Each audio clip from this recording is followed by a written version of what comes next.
The executive lounge felt like a fortress as I sat there watching Alexander Grant dominate the conversation. His tailored Italian suit and carefully maintained silver temples projected authority, while his patronizing smile revealed exactly how he viewed me, the inexperienced daughter who needed to be eased out of the company. "The numbers tell a clear story," he said, tapping his Mont Blanc pen against the quarterly report. "Since Martin's stroke 3 months ago, investor confidence has fallen 18%. The board is concerned about Nova's leadership transition. My name is Elena Novak, and 3 months ago my father suffered a debilitating stroke. Today, his oldest friend and company COO was attempting to strip me of my inheritance. Our shareholders require stability," Alexander continued, his voice a perfect blend of regret and determination.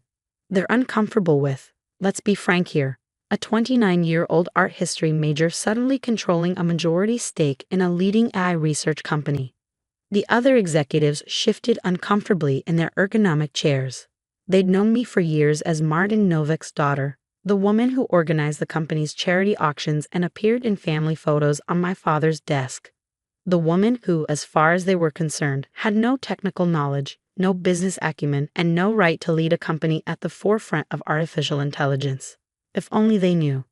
"Elena," Alexander leaned forward, my name sounding foreign in his mouth. "Your father would want Nova Industries to thrive. My proposal is quite generous. We'll purchase your shares at 15% above market value. You keep the family estate, the investment portfolio, maintain your lifestyle, but allow those of us who understand this industry to guide the company forward." I examined the proposal document before me, maintaining a carefully neutral expression. The generous offer would indeed leave me wealthy, but it would hand Alexander complete control of Nova Industries, the company my father and I had built from nothing. "And if I decline?" I asked quietly. Alexander's smile remained fixed, but his eyes hardened. "Then I'll be forced to call for a confidence vote. The board stands with me. They recognize you lack the qualifications to make decisions about advanced neural networks and machine learning frameworks." "I see." I closed the folder containing his buyout offer and asked, "What about Project Lazarus?" The room went silent. Project Lazarus was Nova's most closely guarded initiative, a revolutionary approach to human-AI interaction that could transform everything from healthcare to education. As far as the industry knew, it was my father's final breakthrough, still in development under Alexander's supervision. Alexander's confidence wavered momentarily. "Project Lazarus continues on schedule." "Really?" I raised an eyebrow. "So you understand the modifications I made to the neural mapping protocols last month? The ones that improved response accuracy by 36%. His expression went blank. Around the table, board members began exchanging confused glances. "What modifications?" Alexander demanded. "The original architecture had fundamental limitations," I stated calmly. "It couldn't process emotional nuance effectively. The revised framework I implemented allows for contextual understanding while maintaining computational efficiency." The whispers grew louder as Alexander's complexion reddened. "You expect us to believe you understand neural network architecture. You studied art history at Brown." I smiled, thinking about the past 6 years, the late nights working alongside my father, designing algorithms, solving problems that had confounded the field's leading experts. About our decision to keep my involvement confidential, knowing how the tech world would react to a young female developer, especially one related to the CEO. "Actually," I said, standing up and walking to the room's central terminal, "I've been working in AI development longer than most of your senior team, Alexander. I just did it under a different name." I typed rapidly, accessing a secure server. The wall screen filled with code, the core architecture of Project Lazarus. "This coding structure looks familiar, doesn't it?" I asked the executives. "Remarkably similar to the work of Vega, wouldn't you say?" The effect was immediate. Everyone in the industry knew Vega, the reclusive programming prodigy whose innovations had driven Nova's meteoric rise over the past 6 years. The genius who never appeared in public, never gave interviews, communicating only through academic papers and technical documentation. "That's impossible," Alexander spluttered. "Vega is me," I said simply. "Elena Novak Vega. My father and I decided early on that my work would be judged more fairly if people didn't know I was his daughter. So we created a persona, the brilliant developer who collaborated with Nova's founder.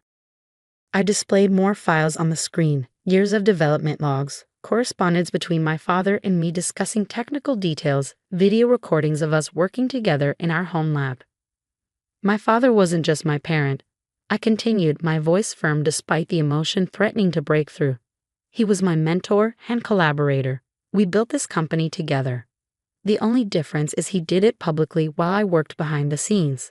The board members were now examining their tablets where I had just sent comprehensive documentation of my work. Alexander looked as if he'd been struck. "This is some kind of manipulation," he said weakly, "a desperate ploy.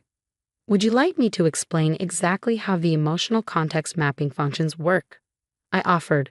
"Or perhaps you prefer to discuss the conversational inference engine I designed for our medical diagnostic division, the one you've been claiming to oversee these past 3 months." The next hour in the executive lounge was unlike anything anyone present had experienced. I walked them through Lazarus's architecture, explaining complex AI concepts with the ease of someone who had spent years immersed in the field. With each explanation, each technical detail I elaborated on, Alexander's face grew paler. "But the patents," he finally interrupted, grasping for any thread. "They're all in Martin's name." I pulled up another document. "Actually, they're jointly held. Dad insisted on it, though I wanted to keep using the Ian Vega pseudonym." I smiled slightly at the memory. He said someday the world would need to know the truth. Dr. Liang, our head of research, leaned forward with growing excitement. "The contextual processing framework, that was you. The one that solved our inference problems." I nodded. My father excelled at hardware integration, but software architecture was my strength. We complemented each other perfectly. That's why he never fully explained certain systems, Dr. Liang said, realization dawning on his face. He always referred us to Ian Vega's technical documentation. Because I wrote it, I confirmed. Dad and I had an arrangement. He managed the public face of the company, the investor relations, the partnerships. I focused on development, on solving the technical problems that kept us ahead of our competitors. Alexander had remained uncharacteristically silent, his eyes darting between me and his tablet as he desperately searched for a way to undermine my revelation. "Even if this is true," he finally said, "running a tech company requires more than just technical knowledge. It demands business strategy, leadership qualities." "You mean like the qualities I used to secure our partnership with Hirano Robotics?" I interrupted. "The deal I negotiated while using the Ian Vega identity." More murmurs around the table. The Hirano partnership had been transformative, a $250 million collaboration negotiated entirely through digital channels with the mysterious Ian Vega. "That's right," I continued. "I handled most of our key strategic partnerships. The partners actually preferred dealing with Ian Vega. They said they'd never encountered someone who understood both the technical and commercial implications so thoroughly." I displayed a new slide showing Nova's growth trajectory over the past 6 years. Every major breakthrough, every significant advancement had emerged after Ian Vega joined the company after I began working with my father. "This is ridiculous," Alexander snapped, finally losing his composure. "You expect us to believe that all this time, while you were playing the dutiful daughter at company events, you were secretly a programming prodigy." "No," I said calmly. "I expect you to examine the evidence before you and make a rational decision about what's best for Nova Industries." I turned to address the entire board. "I understand your concerns about leadership, but ask yourselves, who truly knows Nova's technology? Who understands its potential and how to realize it? The person who created our core innovations or the person who's been trying to take credit for them?" The executives exchanged glances. Dr. Liang cleared his throat. "Ms. Novak, Elena, why reveal this now? Why not continue as Ian Vega?" I thought about my father, about our conversations about the future of technology and the company we built together. "Because my father was right," I said. "The world needs to know that innovation doesn't conform to preconceptions, that breakthrough ideas can come from anyone, regardless of their age, gender, or whether they fit the tech industry's stereotype of what a genius should look like." I displayed one final document, the last email my father had sent me just days before his stroke. "My brilliant Alina, never let anyone define your capabilities. If anything happens to me, don't remain in the shadows. Show them who you really are." Show them what we've built together. All my love, Dad. I spent 6 years hiding my true identity, I said quietly. I won't do it anymore. This company needs leadership that understands both its technology and its vision. I am that leader, whether you choose to accept that or not. Alexander stood abruptly. This is all very dramatic, but it doesn't change the fact that I have the board's support. I moved to call for an immediate vote on my proposal to purchase Elena's shares. I smiled. Actually, Alexander, I don't think you do have the board's support. Not anymore. Dr. Lang was already shaking his head. Not after this revelation. Elena, or Vega, has been the driving force behind every major advancement we've made. We'd be fools to let her go. Other board members nodded in agreement. Alexander looked around the room, watching his carefully constructed plan disintegrate. This isn't over, he said, gathering his materials. I'll have the legal team review everything. If there's even a hint of fabrication, of backdated documents or falsified records, you'll find everything in perfect order, I interrupted. My father and I were meticulous with our documentation, but by all means have your lawyers investigate. While they do, I'll be focusing on completing Lazarus's clinical trials unless you'd like to explain to our shareholders why you're trying to oust the person who actually developed it. He stormed out of the lounge, leaving a weighted silence behind. Dr. Lang was the first to speak. I think we've all underestimated you, Elena, some of us for years. I thought about all the board meetings I'd attended quietly, all the times I'd listened to Alexander and others dismiss or minimize what my father and I had built. Yes, I said simply, you have. The question is, what are you going to do about it now? The weeks following my revelation transformed everything. News of Vega's true identity hit the tech world like a tidal wave. The media couldn't get enough of the story. The founder's daughter, who turned out to be a brilliant developer, the woman who had revolutionized AI while letting others take public credit. Ms. Novak, a journalist from Innovation Quarterly, asked during my first public interview, why maintain the deception for so long? Did he resent not receiving recognition for your work? I sat in my office, my father's former office, looking at his photograph on the desk. It was never about recognition, I said. My father and I understood how the tech industry would respond to a young female developer, particularly one related to the founder. We wanted our work to be judged on its merits, not clouded by prejudice or assumptions.